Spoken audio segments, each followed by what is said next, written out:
Account freeze की समस्या इतनी बढ़ गई है कि हर दूसरे व्यक्ति का बैंक अकाउंट फ्रीज है। हालांकि हमने इस अपने YouTube चैनल पर काफ़ी सारी वीडियोस बैंक अकाउंट फ्रीज और इसके सॉल्यूशन के साथ बनाई हुई हैं। काफ़ी स्टोरीज़ भी हमने आपके साथ डिस्कस की हुई हैं कि किस तरीके से किसी व्यक्ति का बैंक अकाउंट फ्रीज होता है और किस तरीके से किसी व्यक्ति का बैंक अकाउंट अनफ्रीज कराया जाता है।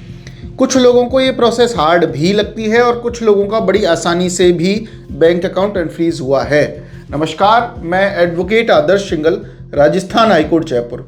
इस वीडियो में हम स्टेट की पर्टिकुलर स्टेट की मैकेनिज्म पे बात करेंगे, जिससे आप लोग बड़ी आसानी से समझ पाएँ कि आखिर में अगर किसी स्टेट से अगर हमारा बैंक अकाउंट फ्रीज हुआ है तो हम उस स्टेट की कैसी मैकेनिज्म को फॉलो करने के बाद अपना अकाउंट अनफ्रीज करा सकते हैं। और एक हम सीरीज़ भी लेके आने वाले हैं।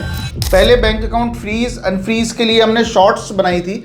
अभी हम एक एक चीज़ को बड़े ढंग से डिस्कस करने वाले हैं आपके साथ कि आज इस वीडियो में हम राजस्थान साइबर सेल की बात करेंगे कि अगर आप कहीं के भी हैं आउट ऑफ राजस्थान या आप राजस्थान के भी हैं, जैसे कि आप दिल्ली से हैं, केरला से हैं, तमिलनाडु से हैं, कहीं से भी हैं और आपका बैंक अकाउंट राजस्थान के किसी भी एक पुलिस स्टेशन या राजस्थान की साइबर सेल से फ्रीज हो गया है, आप सही हैं या गलत हैं, ये कोर्ट डिसाइड करती है कि आपने क्राइम किया है या नहीं किया। लेकिन इन्वेस्टिगेशन एजेंसीज का और साइबर सेल का काम ये होता है कि उस केस को इन्वेस्टिगेट करे और इन्वेस्टिगेशन के दौरान जितने भी बैंक अकाउंट फ्रीज हुए हैं वो अपना एक्सप्लेनेशन दें इन्वेस्टिगेशन एजेंसीज को। तो शुरुआत से ही शुरू करते हैं। मान के चलिए राजस्थान में किसी व्यक्ति के साथ फ्रॉड हुआ और हमारे पास ऐसे काफ़ी सारे केसेस हैं जिनमें राजस्थान के बहुत सारे लोगों के साथ लाखों और करोड़ों रुपए के फ्रॉड हुए हैं। किसी व्यक्ति के साथ एक केस है जिसमें 3.5 करोड़ रुपए का फ्रॉड हुआ है, एक केस है जिसमें 1.5 करोड़ रुपए का फ्रॉड हुआ है। और जो दोनों ही केसेस हैं वो इन्वेस्टमेंट को लेकर है। एक झुंझुनू से है, राजस्थान का ही एक डिस्ट्रिक्ट है झुंझुनू, वहाँ से है, एक जयपुर से है। और ऐसे पढ़े लिखे और अच्छे लोगों के साथ ये फ्रॉड कर लिया गया कि जिनके साथ होना ही नहीं चाहिए था। मतलब एक दिल से आवाज़ निकलती है ना कि यार ये तो बहुत साधारण लोग हैं, इनके साथ क्यों ऐसा हुआ। और सबका कारण बना एक इन्वेस्टमेंट स्कैम कि इन्वेस्टमेंट के नाम पर उनको कहा गया। अब आप ये कह लीजिए कि उनको थोड़ा बहुत लालच था, लेकिन मुझे ये लगता है कोई लालच वालच नहीं था। वो एक ट्रैप में फंसे और इन्वेस्टमेंट के नाम पर जो स्कैम है उस ट्रैप में उनको फंसाया गया। अब उनने एक FIR करवाई। मान के चलिए उन दोनों व्यक्तियों ने, एक ही व्यक्ति का एग्जांपल लेते हैं, किसी व्यक्ति के साथ 1 करोड़ रुपए का फ्रॉड हुआ, उसने एक FIR जाके साइबर पुलिस स्टेशन में जाके FIR करवाई। और वो पुलिस स्टेशन जयपुर का ही कोई साइबर पुलिस स्टेशन था। FIR कराने के बाद 2 चीज़ें होती हैं। एक तो FIR का मतलब आप ये समझें, फर्स्ट इंफॉर्मेशन रिपोर्ट, यानी FIR is only the information. ये एक इंफॉर्मेशन है जो कि इन्वेस्टिगेशन एजेंसीज को दी जाती है कि साहब हमारे साथ इस तरीके से ये फ्रॉड हुआ है। और उन्होंने इन्वेस्टिगेशन एजेंसीज को ये सूचना दी कि मेरे साथ 1 करोड़ रुपए का फ्रॉड हो गया है। फ्रॉड होने के बाद उन्होंने एक FIR लॉन्च की और FIR लॉन्च करने के साथ साथ ही 1930 पर एक कॉल भी करवाया। अब 1930 का कॉल करने से प्रॉफिट ये होता है कि इंस्टेंट कार्रवाई शुरू हो जाती है, इंस्टेंट प्रोसेस शुरू हो जाती है। अब आपकी समस्या यहाँ से शुरू होती है। जिस व्यक्ति ने फ्रॉड किया उसने अपने 5 अकाउंटों में 1 करोड़ रुपए ले लिया। लेयर 1 में 20 lakh, layer 1 20, layer 1 20, layer 1 20, layer 1 20, इस तरीके से। अब उस व्यक्ति ने एक अकाउंट को चूज किया और एक अकाउंट से ट्रेडिंग कर ली, यानी क्रिप्टो करेंसी खरीद ली उस 20 लाख रुपए से। एक अकाउंट से ज्वेलरी खरीद ली, एक अकाउंट से डायमंड खरीद लिया, एक अकाउंट को किसी बिल्डर को ट्रांसफर कर दिया और एक अकाउंट से गेमिंग कर ली, गेमिंग कंपनीज को ट्रांसफर कर दिया। अब वो तो 1 करोड़ रुपए का रिवर्ट लेके चला जाएगा, कुछ ना कुछ उसको सामान मिला। लेकिन जिन लोगों ने उसको कुछ भी सर्विस दी, क्रिप्टो वाले ने क्रिप्टो करेंसी उसको सेल की, गेमिंग वाले ने गेमिंग का कोई उसको सर्विस दी, या प्रॉपर्टी वाले ने प्रॉपर्टी दी, वो तो उन फ्रॉड के पैसों के बदले वो सामान लेके चला गया। लेकिन लेयर 2 में वो लोग आ गए जिन्होंने उस व्यक्ति, उस फ्रॉडस्टर को सर्विस दी, क्योंकि हम ये देखते ही नहीं है कहाँ से पैसा आ रहा है, कहाँ पैसा जा रहा है, बस ठीक है भैया स्कैनर, और कोई 5 रुपये हमें ज़्यादा दे दे तो हम बिल्कुल ही ध्यान नहीं देते, तुरंत उस स्कैनर को भेजते हैं और उस स्कैनर पे आपका पैसा आ जाता है। अब शुरू होती है यहाँ से फ्रीजिंग की कहानी। और उन 20 लाख रुपए में से किसी ने 1 लाख रुपए का कोई सामान खरीदा, वो लेयर 3 में आ गए। 1 लाख वाले ने एक कॉफ़ी शॉप पे जाके कॉफ़ी भी पी, 40 रुपये 50 रुपये की, वो कॉफ़ी वाले का अकाउंट फ्रीज। और इस तरीके से लेयर चलती गई। लगभग अनुमान यह है 1 करोड़ के केस में लगभग 2 से 3 हज़ार बैंक अकाउंट फ्रीज हो जाते हैं, क्योंकि लेयर सिस्टम है। और 1930 की मैकेनिज्म ही ये है, जैसे ही आप कंप्लेन लॉस करते हो 1930 पोर्टल वहाँ से एक लॉस कराता रहता है, एक मनी ट्रेल को ट्रेस करते हुए पूरे पैसे को फ्रीज करता जाता है। अब अनफ्रीज कैसे करें? अब आपने इस पूरे केस में ये समझा कि किसी व्यक्ति ने सूचना दी कुछ पर्टिकुलर अकाउंट्स के लिए। आप ये सोचिए कि अगर मेरे साथ कोई फ्रॉड करता है तो उस फ्रॉडस्टर का नाम फेक, उसकी सारी आइडेंटिटी फेक, मुझे क्या चीज़ मिला? एक वो नंबर जिससे मैं उससे बात कर रहा था, एक वो अकाउंट जिसमें मैंने पैसा ट्रांसफ़र किया। तो मैं बैंक अकाउंट और नंबर के खिलाफ ही कंप्लेंट या FIR कराऊंगा। इसी तरीके से वो ब्लॉक हो जाते हैं। अब बात हम करते हैं कि ये तो रही प्रॉब्लम की बात कि आखिर हमारा बैंक अकाउंट फ्रीज क्यों हुआ, कैसे हुआ। अब बात करते हैं, चलो हो गया जो हो गया, वकील साहब आप ये बताओ कि अनफ्रीज कैसे होगा। तो अनफ्रीजिंग के लिए इस पूरे केस को समझने की इतनी आवश्यकता है। आप लेयर 4 में हैं, है ना। अब लेयर 4 में अगर आप हैं तो आपको ये बताना पड़ेगा इन्वेस्टिगेशन एजेंसीज को। मैं पर्टिकुलर राजस्थान की बात करूं तो हर पुलिस का, हर स्टेट का एक हेड होता है, director general of police, DG बोलते हैं उसको। वो उस स्टेट के पुलिस हेडक्वार्टर में बैठते हैं और वही गाइडलाइंस जारी करते हैं, वही सब चीज़ें जारी करते हैं। तो जून 2025 में DG साहब ने एक गाइडलाइन जारी की राजस्थान में कि किसी भी बैंक अकाउंट को आप फ्रीज नहीं कर सकते, उसको लीन कर सकते हो और उसी अमाउंट की इन्वेस्टिगेशन कर सकते हो। ये तो रही पुलिस डिपार्टमेंट की बात कि पुलिस डिपार्टमेंट खुद ये मानती है कि किसी भी अकाउंट को फ्रीज नहीं कर सकते। दूसरी राजस्थान हाईकोर्ट की मैं बात करूं तो राजस्थान हाईकोर्ट के 100+ ऑर्डर्स हैं जहां पे ये कह दिया गया कि आप बैंक अकाउंट को फ्रीज नहीं कर सकते, आप डिस्प्यूटेड अमाउंट को लीन करिए और उसको इन्वेस्टिगेट करिए, और अगर पाया जाता है वो व्यक्ति तो उस पैसे को आप वापस लीजिए, और अगर आपको लगता है he is a cyber criminal तो you can proceed with your investigation, आप उसको अरेस्ट करना है, कुछ भी करना है। लेकिन इस पूरे सिस्टम में आम व्यक्ति भी परेशान हो रहा है। किसी ने पार्किंग के नाम पे 20 रुपये ले लिए, किसी ने थड़ी के नाम पे 10 रुपये 50 रुपये की चाय और इस तरीके की सर्विस दी, या फिर कोई जिसको लोन लिया, लोन कंपनीज के थ्रू भी, किसी भी तरीके से वो आम आदमी परेशान होता है। क्योंकि आप ये देखते हैं कि जैसे ही कोई फंड मेरे पास आया, मेरी फीस किसी ने दी, तो मेरी थोड़ी ना गलती है, लेकिन अब आपकी गलती नहीं है फिर भी आपका बैंक अकाउंट फ्रीज है तो आपकी जिम्मेदारी बन जाती है। कोई व्यक्ति आपके घर आता है और ये कहता है, चाहे आपका दोस्त ही हो, कि यार ये मेरे सोने के कुछ जेवरात हैं, मैं कुछ दिन के लिए बाहर जा रहा हूँ, US जा रहा हूँ, एक XYZ कहीं भी जा रहा हूँ, और इन सोने के जेवरातों को आप कुछ टाइम के लिए अपने पास रख लीजिए। आपका दोस्त आता है आपके पास और आप रख लेते हैं। एक दिन पुलिस आपके घर पे आ जाती है और ये कहती है जी कि ये जो चोरी के जेवरात हैं, ये जो जेवरात हैं चोरी के हैं, और आपको इन्वेस्टिगेशन का पार्ट बना लेती है। अब आपकी तो कोई गलती नहीं है, लेकिन you are the part of investigation. इसी तरीके से किसी व्यक्ति से चोरी, उस 1 करोड़ वाले व्यक्ति से चोरी की, उस चोरी का थोड़ा सा पैसा भी आपके पास आ गया तो आप इन्वेस्टिगेशन का पार्ट हैं। अब जो लोग ये कहते हैं कि आप उनसे बात मत करो, पुलिस ऑफिसर से बात मत करो, अरे भाई कौन है वो? इंसान ही हैं, आप लोगों की सेफ्टी के लिए ही है।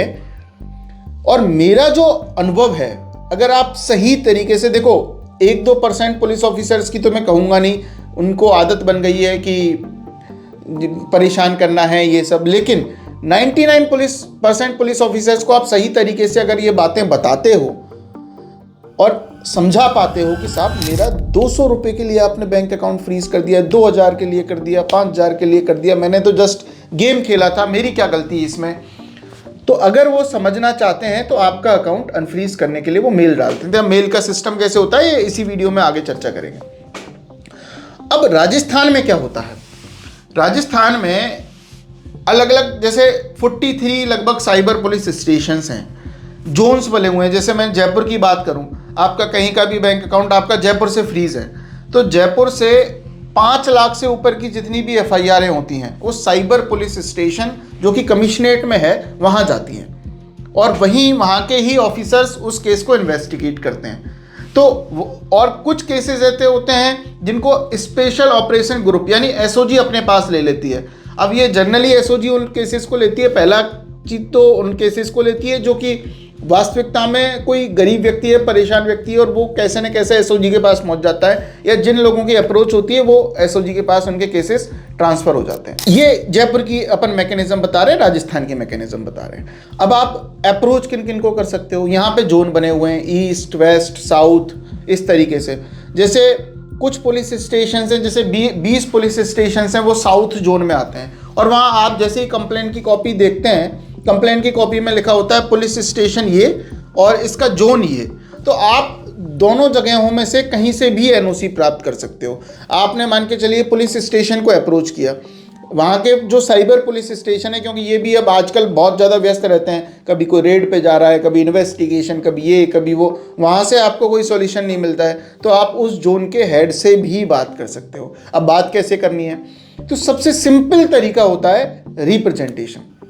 अब रिप्रेजेंटेशन कैसे, आप बैंक गए, बैंक से आपने डिटेल कलेक्ट की, बैंक ऑफिसर डिटेल ना दे 1930 से कर लो, या cybercrime.gov.in पे जाके आप उनसे नोडल ऑफिसर्स के कॉन्टैक्ट डिटेल्स हैं वहाँ से बात कर लो, या नियरेस्ट साइबर सेल में जाके बात कर लो। ये कुछ तरीके होते हैं कि अपनी डिटेल कलेक्ट करना। आपको डिटेल मिल गई अपनी, वहाँ आया कि जयपुर साउथ में ये पुलिस स्टेशन है और ये आपका वो जोन का हेड है, तो आप दोनों से अप्रोच कर सकते हो।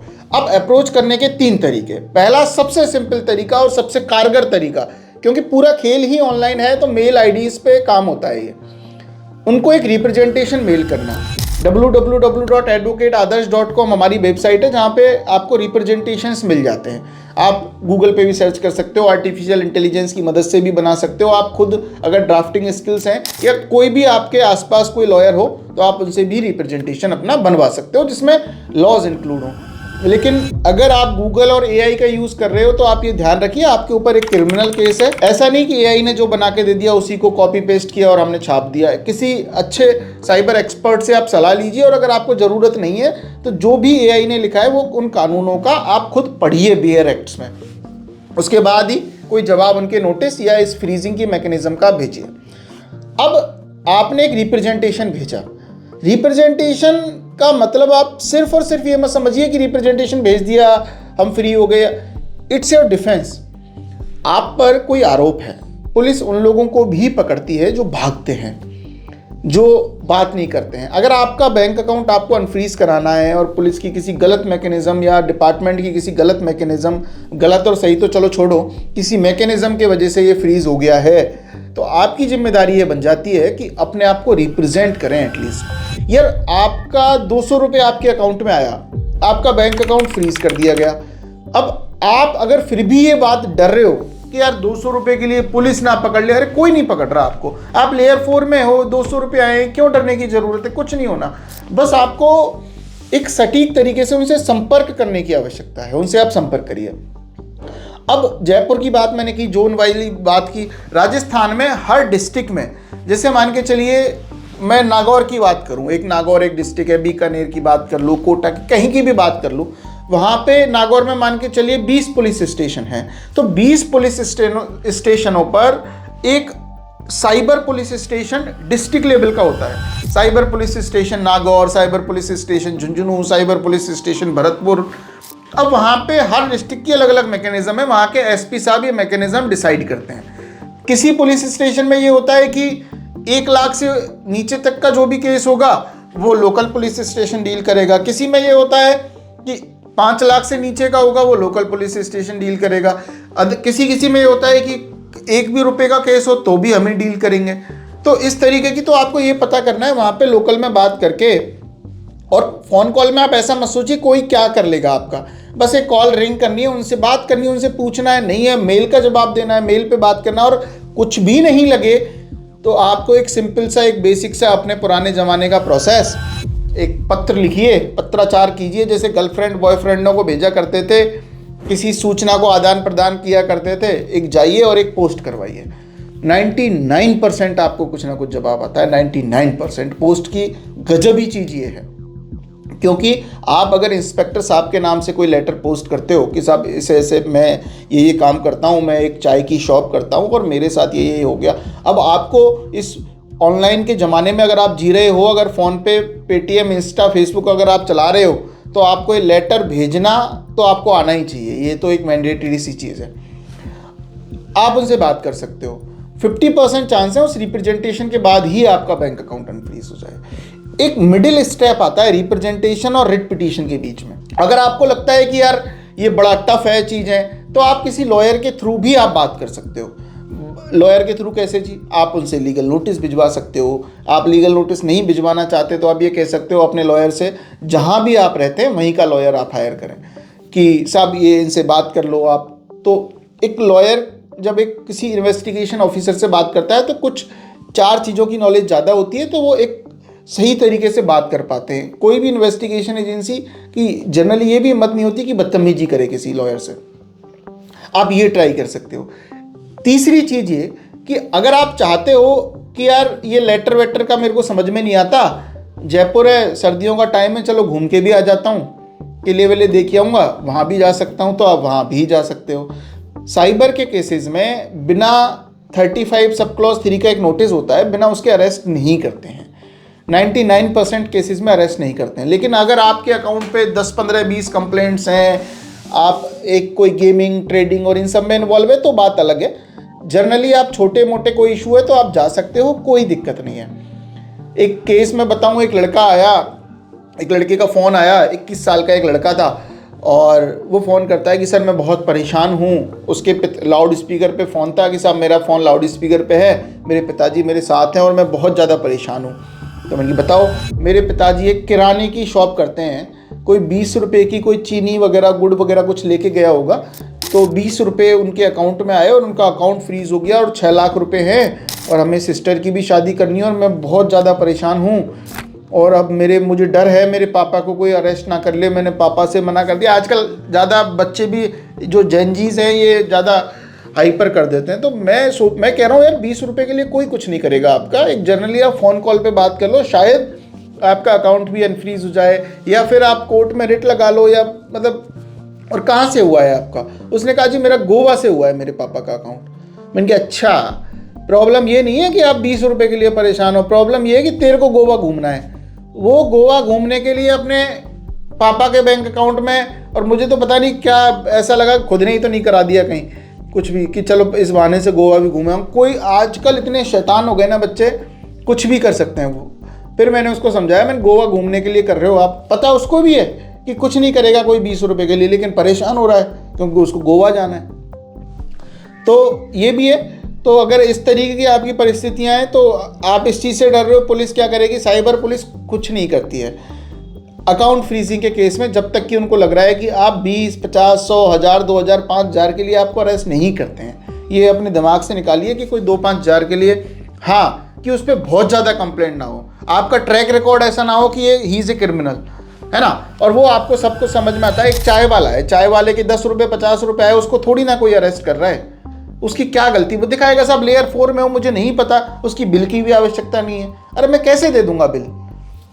इस तरीके से तो आप विजिट भी कर सकते हो। और सबसे लास्ट जो चीज़ आती है, जैसे जयपुर का ही पुलिस स्टेशन है कोई, तो आप अब 2 जगह रिट लगा सकते हो और 2 जगह पिटीशन फाइल कर सकते हो। एक कि जयपुर के ही कोर्ट में फाइल कर सकते हो, हाई कोर्ट में भी फाइल कर सकते हो और ट्रायल कोर्ट में भी, और अनफ्रीजिंग के लिए एक रिक्वेस्ट के लिए एक ऑर्डर ले सकते हो। दूसरा, आप जहाँ रहते हो, आप तमिलनाडु में रहते हो, तो तमिलनाडु के हाई कोर्ट यानी मद्रास हाई कोर्ट में भी, और मद्रास हाई कोर्ट का तो एक बहुत प्यारा मोहम्मद सफ़ीतुल्लाह का ऑर्डर है और भी है, वहाँ पे आप एक अपने हाई कोर्ट में रिट लगा सकते हो। आप चाहते हो कि मेरे को जयपुर नहीं आना, मेरे को राजस्थान नहीं आना, तो वहाँ के जो भी लॉयर हैं उनसे बात करिए, आप वहाँ भी रिट पिटीशन लगा सकते हो और राजस्थान में भी लगा सकते हो।